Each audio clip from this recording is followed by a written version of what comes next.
After more than 30 years, the United States has formally withdrawn from a nuclear weapons agreement with Russia. The Intermediate Range Nuclear Forces Treaty, or INF, banned land-based nuclear missiles with a range between 500 and 5,500 kilometers from Europe. The Trump administration blames the pact's collapse on the Kremlin not honoring its terms. However, Russia insists it has complied with the treaty's conditions. The end of the treaty has raised fears of a new arms race between the two countries. For more on this topic, we are now joined by John Woodworth in Washington. He's a former U.S. ambassador to Russia and a deputy negotiator for the INF treaty. So, sir, I have to begin by getting your sense and your reaction to the U.S.'s departure to this landmark treaty. What does it represent both symbolically and practically? Well, this is something that we've anticipated, of course, for a long time.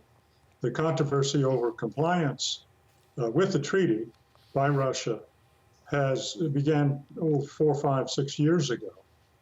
And there have been ongoing discussions with Russia over this since then. But never has there been a resolution to the problems we've identified. The U.S. believes that Russia was in violation of the treaty with the deployment of its cruise missile and testing of the cruise missile and its deployment. So, you know, what are the effects of this? One technical effect is that without the treaty now, both countries are free to deploy new nuclear weapons or non-nuclear weapons, for that matter.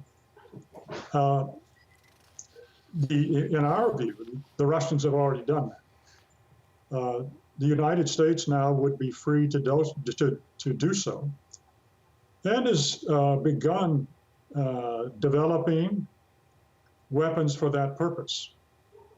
So does this worry you, sir, or at this stage is it all just talk?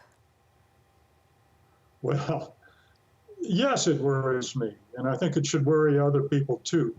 The difficulty is that with the end of the INF treaty, one important part of the boundaries on nuclear competition and rivalry and dangers, let me say, will have gone away. There are others. The New START agreement will come up for renewal in 2021. If that goes, then at that point, all of the agreements and treaties with Russia will be ended. And what you're left with is really a situation where there are no boundaries for these kinds of weapons.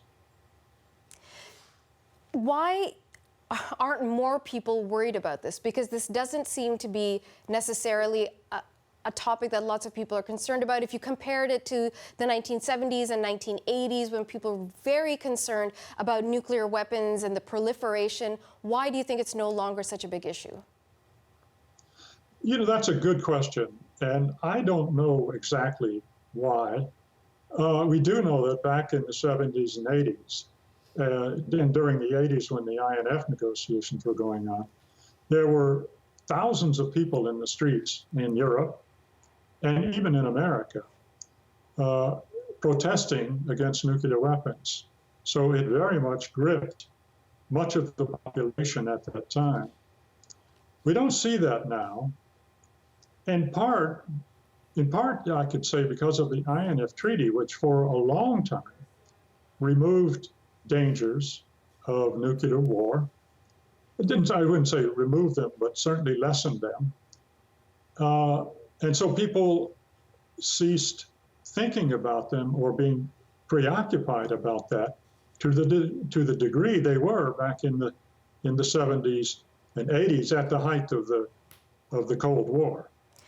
We've heard from the president that he's open to a new treaty. What do you think the likelihood of that is? Well, the Trump administration has talked about something called 21st century arms control.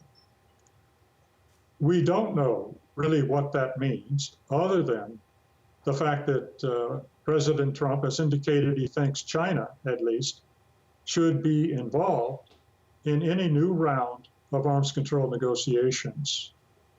Beyond that, though, we're not sure what that means.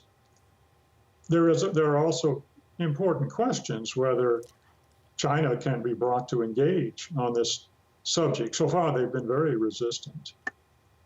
Sir, let me ask you, because you were a deputy negotiator of this treaty, on a personal level, are you feeling a sense of disappointment?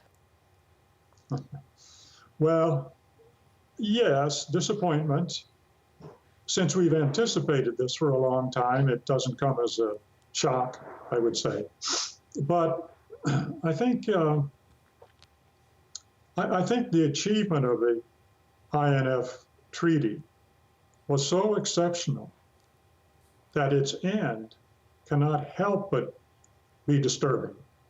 And we can only hope that we haven't lost sight of the kind of arms control achievements that the treaty represented. That would be a shame. And so my hope is that as we go forward, whether under the Trump administration or any successor, we'll find ways to re-engage with Russia and possibly expand the countries who will join in these discussions. Okay, the world will be watching. Sir, thank you so much for your time this evening. Thank you very much. John Woodworth is a former U.S. ambassador to Russia and the deputy negotiator on the INF Treaty.